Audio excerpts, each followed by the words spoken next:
Mr. Smith here with number 8, pattern of floating squares and diamonds. So again, looking at the pattern, we're looking at the diamonds and the squares. So in the very first one, we have a total of 3 diamonds and 1 square. So we have 4 objects. Second one, we have 3 diamonds and 2 squares, which will give us a total of 5 objects. And in number 3, we have 3 diamonds and 3 squares for 6.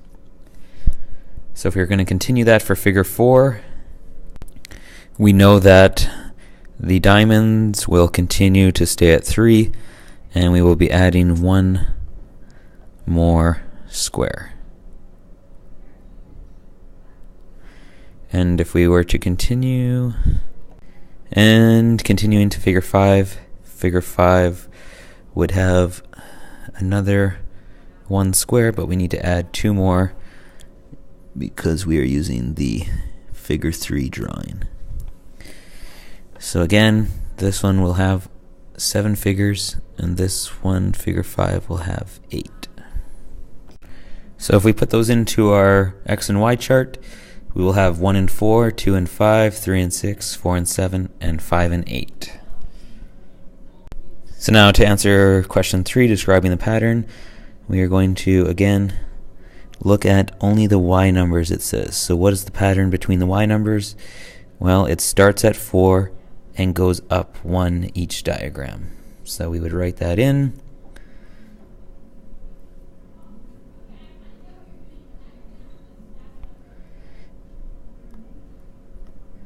The pattern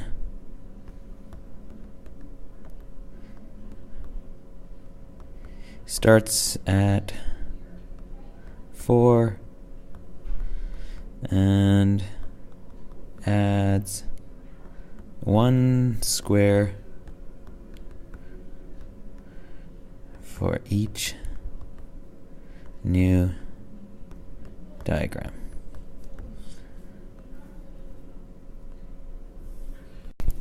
Question B asks us, describe in words the relationship between the diagram X and the number of squares Y. So we're looking horizontal. So now this time we are going to be looking at the pattern of this way. So the pattern between 1 and 4, 2 and 5, 3 and 6, 4 and 7, 5 and 8. So if we look, the pattern is that Y is always 3 higher than X, or X plus 3. So to write that, we could write the number of squares and triangles is always 3 higher than the diagram number.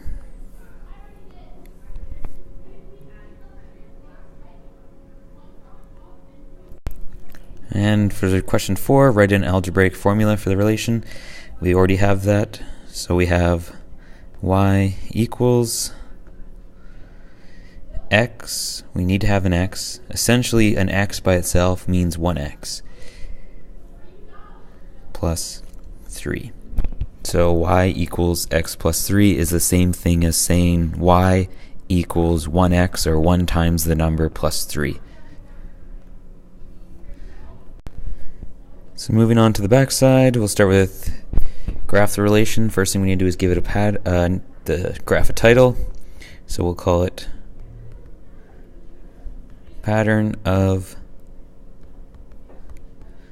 floating squares and diamonds. And again, we need to label our graph. So we will always have our y-axis going vertical and our x-axis going horizontal. And we always start with a 0 in the corner, as this line here would be a 0 and this line would be 0. So if it's touching those lines, it is 0. So again, to start graphing, we are going to need to go back to the previous page, and we're going to need to use our X and Y chart. So we're going to need to use this. So you're going to want to flip back and forth to fill in this graph. So we have our graph labeled from 1 to 9 on our y-axis, 1 to 9 on our x-axis. X is only going to be going up to 5, but our y-axis is going to be going up to 8. So now we'll just grab a marker, and our first point is going to be at 1. So we're going to start on the x-axis down here, start at 1 and go up to 1, 2, 3, 4. And that should be right on the line there. Put a dot, and we're going to go from 2 to 5. So we're just going to be going up 1, 3 to 6.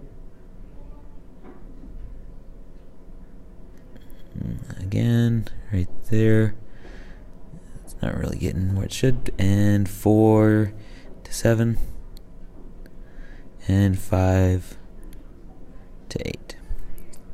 And we look, we know we've done it correctly because all those points would fall on a straight line. And if for some reason we wanted to find out what diagram it would be when there was, let's say, 9 squares and diamonds, we could go across and come straight down, and we would find out in what diagram number there would be 9 squares or diamonds. So moving on to question number 6, how many squares and diamonds will there be in the 81st term? So we are going to use our formula, y equals x plus 3. So we will punch 81 in for x, and that gives us y equals 81 plus 3. And then we simply just add those together, so we get y equals 84. So you'll do the same for b, y equals 3x, and then this time you'll just put y equals 765 plus 3.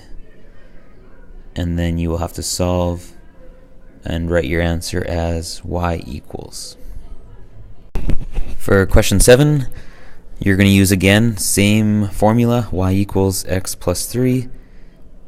But then again, the key thing it says is work backwards.